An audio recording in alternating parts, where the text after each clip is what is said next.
Hey, what's going on, guys? Welcome to the channel. This Saturday is UFC on ABC 5. The main event is Josh Emmett versus Ilia Topuria, and this is going to be my full breakdown and prediction.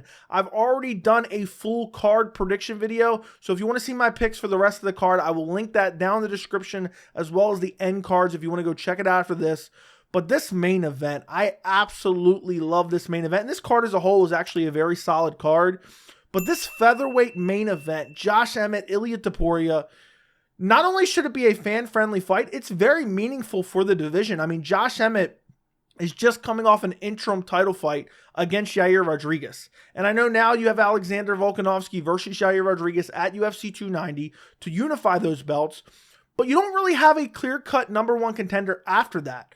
And guess what? If Ilia Topuria can go out there and get a big win over Josh Emmett, I think Ilia Topuria is probably #1 contender, especially if Alexander Volkanovski beats Yair Rodriguez, because he's fought a lot of these guys. He has 3 wins over Max Holloway. Ilia Topuria is a surging contender who now, if he gets a win over a top 5 opponent, he kind of catapults himself into that #1 contender spot. So this is a massive fight that not only is fan-friendly, but also has implications on the division. And on paper, it should be an amazing fight. It should be a relatively exciting fight while it lasts. And for Josh Emmett, he's 38 years old. It's now or never. I know he just fought for an interim belt, but if he wants to ever have a chance at fighting for undisputed gold in the future, he has to beat Ilia Topuria. And he might be able to get it done. I mean, this is a massive step up in competition for Topuria. The best opponent he's faced to date is probably Bryce Mitchell. And he went out there and dominated Bryce Mitchell. We'll talk about that fight in a little bit. But Josh Emmett is the elite of the elite at featherweight. I know a lot of people think he's boring and doesn't have a great personality. I know some of his wins have been questionable, but he's still an elite fighter at featherweight. He's still a top 10 guy no matter how you cut it. And Ilia Topuria has not faced someone the skill set of Josh Emmett yet in his career. And the skill level that he is stepping into in this fight, it's going to tell a lot about the future of Ilia Topuria. Now, if you look at the tail of the tape for this fight, you have Emmett, who's 18-3. You have Topuria, undefeated, 13-0. Emmett's ranked number 5. Topuria's ranked number 9. Emmett is 38 years old. Topuria, 26. Emmett, 5'6". Topuria, 5'7". Emmett has a 70-inch reach, and Topuria has a 69-inch reach. So the only thing that really stands out there, 12-year youth advantage for Ilia Topuria. That is insanity. So if you look at Ilia Topuria, he is undefeated, 13-0. And of those 13 wins, he has 4 by knockout, 8 by submission, and 1 via decision. So 12 out of 13 wins by finish. His last fight was at UFC 282 in December, where he fought Bryce Mitchell. And going into this fight, a lot of people were talking about the grappling of Bryce Mitchell and the relentless pressure of Bryce Mitchell. And I kept trying to tell people, Topuria is known for his grappling. I know in the UFC, he's shown a lot of knockout power and he's shown a lot of striking, but he is known for his grappling. I kept telling that to people going into this fight, and he went out there against Bryce Mitchell, beat him up on the feet. And the only really moment that Topuria lost in this fight was like 30 seconds where Bryce got him down towards the end of the first round, held him down for a little bit, but it was so close to the end of the round, Topuria didn't even bother trying to get up, and Bryce really didn't do any damage. Second round, Topuria went out there, beat him up on the feet, ends up getting him down, just absolutely manhandling him and finding an arm triangle in the second round, just dominated Bryce Mitchell. The fight before that, he fought Jai Herbert. This was at lightweight. And I can't remember why. I think Topuria had a fight and someone pulled out, so he took another fight at lightweight. And he fought Jai Herbert, who's very long and rangy, much bigger than Ilia Topuria, up a weight class, and he almost pays for it. He eats a massive high kick in the first round, almost gets finished. He gets a desperation takedown, controls him for a little bit, but then Herbert actually gets back to his feet and lands some combinations towards the tail end of that round, and I think a knee as well that hurt Topuria. And Topuria was so close to getting finished in that first round. I don't know how he didn't go out cold from that head kick. The head kick was literally equal to Leon Edwards versus Kamaru Usman 2 last year. That's how bad it was. He got dropped, but he somehow survived. Then he comes out in the second round, not even looking to grapple. He's still throwing hands and knocks out Jai Herbert in the second round. The fight before that, he fought Ryan Hall. This is back in July of 2021. I know Rogan was saying, oh, Ryan Hall's doing all this crazy things and he's rolling around on the ground. Ilia Topuria didn't play into that game at all and eventually smashes him with ground and pound, finishes him in the first round. The fight before that was against Damon Jackson, went out there and brutally KO'd Damon Jackson in his hairline. Damon Jackson was able to land some shots, but really had no success, not a lot of success against Ilia Topuria.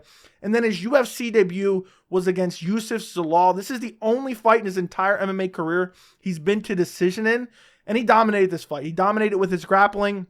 He was nonstop looking for guillotines and anaconda chokes. At one point, I think he was looking for a rear naked choke. And I'm surprised he didn't get a finish in this fight. He was very close multiple times, had a mounted guillotine at one point, and he absolutely dominated this fight. And this was 3 years ago. And I think Ilia Topuria, he's so young and he's still improving rapidly. Now, if you look at Josh Emmett, he has 18 wins, 3 losses. Of his 18 wins, 6 by knockout, 2 by submission, 10 by decision. Of his 3 losses, 1 by knockout, 1 by submission, and 1 by decision. In his last fight, he took on Yair Rodriguez at UFC 284 in February, not that long ago. And he got absolutely brutalized in this fight. I mean, the kicks that Yair Rodriguez was landing, the body kicks, the head kicks, the leg kicks, were unbelievable. I mean, Josh Emmett was literally getting butchered on the feet. He landed some right hands. He hurt Yair Rodriguez badly in the first round, and I think he even clipped him with a big right hand in the second round. But inevitably, he was beating up Josh Emmett. I think he landed a flying knee. Then Josh Emmett took him down. Yair was throwing crazy elbows and hammer fist off his back and finds a triangle choke at the end of the second round to submit Josh Emmett. And honestly, going into this fight, that's kind of what I expected. But the way Yair was just able to put it on him with the kicks just showed a massive speed disadvantage for Josh Emmett. The fight before that, he fought Calvin Kattar. This was back in June of 2022. This was a split decision win for Josh Emmett. It was a close fight. I thought Calvin Kattar clearly won the fight. I thought Calvin Kattar was pumping the jab. I thought he was doing more damage. And Josh Emmett kind of won this fight, at least in my opinion. Even though it was close, I don't think it was a brutal robbery. Josh Emmett won this fight, and I'll credit this to his fight IQ. The last 30 seconds to a minute of each round, he would explode with combinations. Even if they weren't landing, even if they were hitting the forearms, he would explode with combinations. And I think that's how he won a lot of rounds, because a lot of rounds were close, and then he was having these explosions at the end of rounds, and I think judges were giving him certain rounds because of that. I thought he lost, but inevitably he gets the win. Split decision win. It wasn't a robbery. The fight before that against Dan Ige, that's back at UFC 269, December of 2021. I thought he lost this fight too. It was very close. This one honestly was a coin flip. I thought he lost this fight. Dan Ige landed the better shots. I can't remember which rounds I gave what. I think it was 2 and 3 to Dan Ige. But I think, if I remember correctly, and I might be wrong on this, I think 1 was clearly for Emmett, 2 was clearly for Ige, and then I think the third round was a real toss-up. But I thought he lost that fight. I thought Dan Ige won. So arguably Josh Emmett could be on a 3-fight losing streak, and he probably wouldn't even be in the top 10 of the featherweight division. Now, the fight before that, he clearly beat Shane Burgos. And then you're getting back to 2019 against Michael Johnson, where he brutally KO'd Michael Johnson and Mirsad Bektik back in 2019. And his last loss before Yair Rodriguez recently was when he got brutally KO'd by Jeremy Stephens, got dropped badly, and then a massive elbow that landed to him on his unconscious body. But Josh Emmett, I mean, to be around for this long and to only have 3 losses, and, you know, against Yair Rodriguez, not a bad loss at all. The Jeremy Stephens, not the greatest loss to have, but at that point, Jeremy Stephens was actually a decent fighter. And then his other losses all the way back in 2017. At this point, he's a completely different fighter than the fighter he was in 2017. Now, when I look at this matchup and I look at him skill for skill, what I see is 2 guys who are actually very similar. Both guys have nasty power in their right hands. I see 2 guys who like to squat down and load up on the right hand. But honestly, I see a Josh Emmett who has very good wrestling but never uses the wrestling. He's never really using his offensive wrestling unless he's absolutely hurt badly. Like if he gets hurt, he'll shoot it on a takedown. Outside of that, he wants to strike. He wants to throw it. He wants to load up on that right hand and look for a finish. And for Topuria, he's primarily a grappler who's kind of become a striker in the UFC. He likes to load up on his shots. He likes to look for KOs. He's constantly headhunting, but he does mix in body shots as well. He has good cardio, but he's never gone 5 rounds. And he also has very good submission skills. If he gets you down, he can find a submission on the ground. And I mean, literally over his career, he has 8 of his 13 wins by submission. So there's no doubt in my mind, Ilia Topuria definitely has the jiu-jitsu advantage. And that comes down to, is anyone going to shoot a takedown in this fight? I don't think Josh Emmett's going to shoot a takedown. Ilia Topuria, if he's losing on the feet or he gets clipped badly, I could see him shooting for a takedown. But I just don't, I think this is going to be primarily striking. I think both guys are going to be confident in their striking. I think Josh Emmett's going to be loading up with that big right hand. I think Ilia Topuria is going to be throwing more combinations. And I do worry because Ilia Topuria sometimes gets too aggressive and leaves himself open, and he's just not super defensively responsible. And with power that Josh Emmett has, and he's a massive featherweight, he could definitely KO Ilia Topuria. And I think for Josh Emmett, his only real path to victory is either a KO or maybe a decision if Topuria gasses out and doesn't have 5-round cardio, because we've never seen him go 5 rounds. And also Topuria doesn't manage his energy very well. So sometimes he gets a little bit crazy. And even in the Jai Herbert fight, even though he got a finish in the second round, he was starting to feel the effects. And if that would have been maybe a 5-round fight, and I know it doesn't matter because he got the finish, but I could see Josh Emmett winning in a way where he's losing early, and then maybe because of the gas tank, maybe Topuria starts to fade and Emmett wins. But I think if Emmett wins, it has to be with that right hand. Squatting down with that right hand, Topuria rushing in and catches him right on the chin and puts him to sleep. But for my official prediction, I think Topuria has more ways to win. So I am going Ilia Topuria via 3rd round submission.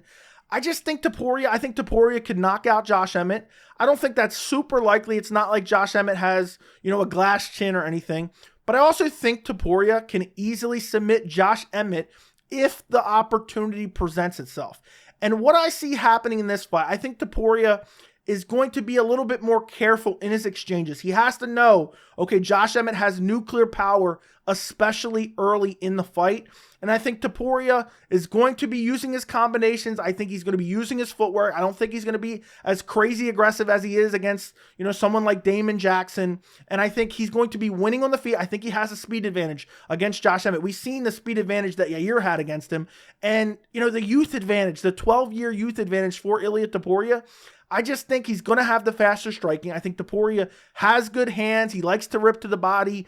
He doesn't mix in the kicks as much as he probably should. He doesn't have like a crazy diversity of attacks like someone like Yair Rodriguez had, where he was going to the body, going upstairs, using his hands, using nasty leg kicks. But Topuria does have some decent leg kicks, but it's primarily his boxing, and he likes to mix in the body shots. He will rip hooks to the body, and he has good combinations. He's not a guy that's just throwing 1-2 punch combinations. And I think in this fight, he's going to have a speed advantage. He's going to be landing on Josh Emmett. Maybe at some point in that first round, he gets clipped with a shot from Josh Emmett, and he starts to respect Josh Emmett a little bit more. But I think as the fight goes on and Josh Emmett starts to get a little bit more tired, I think in that 3rd round, Ilia Topuria is going to catch him with a big shot. I think he's going to hurt Josh Emmett badly. He's not going to put him out. And I think we're going to see a desperation takedown attempt from Josh Emmett that Ilia Topuria is going to be able to easily defend. And not only defend, I think in that scramble, I think Ilia Topuria finds a guillotine and gets a 3rd round stoppage via guillotine. I just think Topuria's jiu-jitsu is so good. He snatches up subs lightning fast. I mean, even in the Yusuf Zalal fight, I know he didn't get a submission, but throughout that fight, there's so many times he was just snatching up the neck of Yusuf Zalal. He didn't eventually find the submission, but I think his power is going to set up the submission in this fight. And I just think Josh Emmett, he throws combinations, but he's not super accurate. And he spends too much time punching air, and he'll probably punch the forearms of Ilia Topuria. And I think unless Ilia Topuria is fighting wild and crazy and gets clipped with a big right hand, which can happen. I mean, Yair almost found out that way in his last fight, but I think unless he gets clipped by that big shot, I just think Topuria will outstrike him. I think later in the fight, Topuria could hurt him and then just out-grapple him for the rest of the fight. For the most part, after he hurts him, just control him on the ground, looking for submissions and maybe not find it. Josh Emmett's not easy to submit. I mean, his first submission loss was against Yair Rodriguez in his last fight, and he was hurt in that exchange before that submission happened.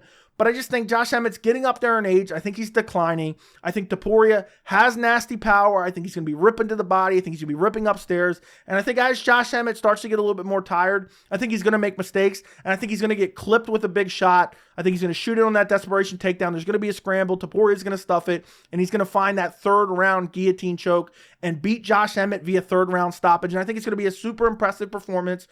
I do see it being competitive early, and there's going to be very high tension just because we know either one of these guys can sleep the other. But I really think that's what ends up happening just because of the speed advantage of Topuria, because he'll be mixing in those body shots, because Josh Emmett's not going to be having a whole lot of success. and he's going to be throwing combinations and punching air. And I think Topuria is going to be a little bit measured in this fight. He knows how big this fight is. And I think he's just going to find that shot that rocks Josh Emmett in the 3rd round and then find a guillotine afterwards and finish Josh Emmett in the 3rd round. And I think Ilia Topuria will be next in line for a featherweight title shot, depending on what happens in Alexander Volkanovski versus Jair Rodriguez. Because if Rodriguez wins, depending on how he wins, Volkanovski could get a rematch. But if Volkanovski wins and Ilia Topuria beats Josh Emmett and he beats him in this impressive fashion where he finishes him, I think that Ilia Topuria will be the #1 contender and be next in line for Alexander Volkanovski. But ultimately, I think this will be a fun fight. I think it will be high tension. I think Josh Emmett will be squatting down and looking for that overhand right. I just don't think he's going to find it and be able to find that knockout finish. Let me know what you guys think down in the comments. Don't forget to like the video. Don't forget to subscribe. And thank you so much for watching.